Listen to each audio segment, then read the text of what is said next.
जय जगन्नाथ दर्शक बंधु।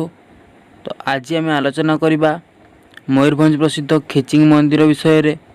तो चलतु वीडियोटी को स्टार्ट करवा।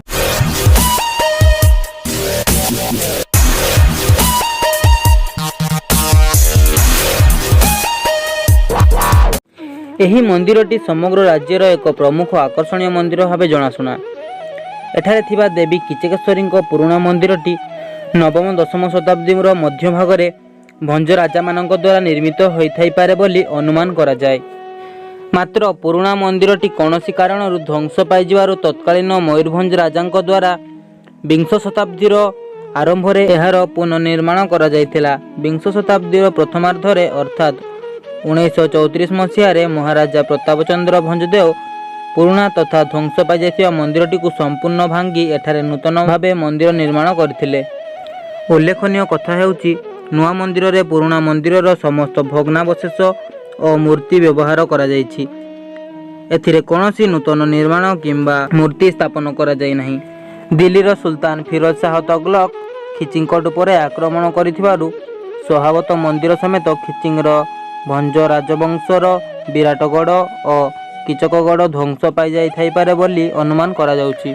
खिचिंग ठारे दुईटी भग्न और ध्वंस प्राप्त राजदुर्ग बा गढ़र ध्वंसावशेष देखा मिलता है। खिचिंगर विराटगढ़ और किचकगढ़ भली यार सन्निकट बेणीसागर ठारे मध्य दुईटी गढ़र भग्नावशेष रही। एठारे केशनागढ़ और रुआमगढ़ नाम दुईटी दुर्ग नवम रु दशम शताब्दी बेलू गढ़ी उठिथिला बोली इतिहास रे उल्लेख अछि।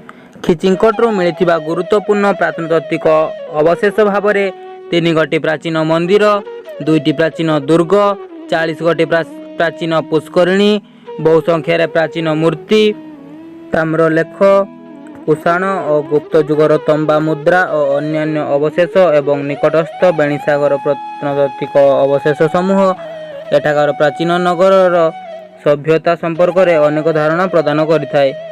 खिचिंग ठारे थिबा संग्रहालय रे प्राचीन नगर सभ्यतार अनेक ध्वंसावशेष, प्राचीन मूर्ति और अन्यान्य अवशेष संग्रहित होई रहिछि। विराटगढ़टी खिचिंग मंडलर अधीनस्थ थिला।